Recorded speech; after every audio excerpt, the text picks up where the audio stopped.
comment lang ta ning trending kay karon nga wala na ibot nga penis sa vagina. Ang term ana penile captivus. Ga sex wala daw na ibot.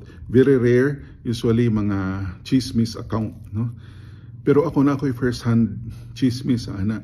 4th year medical student ko adto, clerkship. So nag-duty ko sa Rizal Medical Center sa Pasig.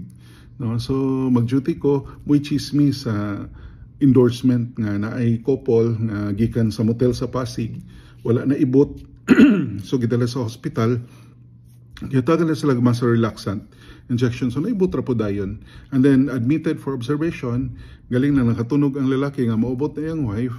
So nag-abscron silang duha. Nangikya sa ospital. Nangawala og galit. So ako kakita sa mga itsura. So madala lang yapon tog chismis. Pero more first hand nga chismis. Very rare siguro ng cases ngayong ana. Mas common pa siguro ng penile fracture. Kalang nabali ang kinatao sa lalaki sa sobrang sex. Then if ever self-limiting rapod kaya na siya. Na-spasm, siguro na moment lang na kulbaan mo ngayon, wala na ibot, pero after na-relax mo, tangtang na gina sila. Very rare na kinahanglan dalon og hospital. O sa hospital pod, dali ra kayo ang solusyon. Mas relaxant ra na ilang ihatag. And then dili po na ikalamatay. Imposible kayo mamatay mo kay wala yung vital organs niya. Although ulo gyapon ang natrap, lahi na siya nga ulo, dili na liog diri nga na-trap. So relax lang mo kay murag daghan na kayo mo na excited ana nahadlok.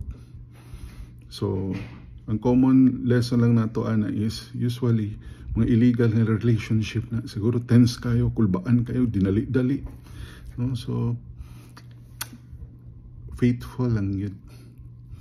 Mura na walay mamatay ana, imposible kayo.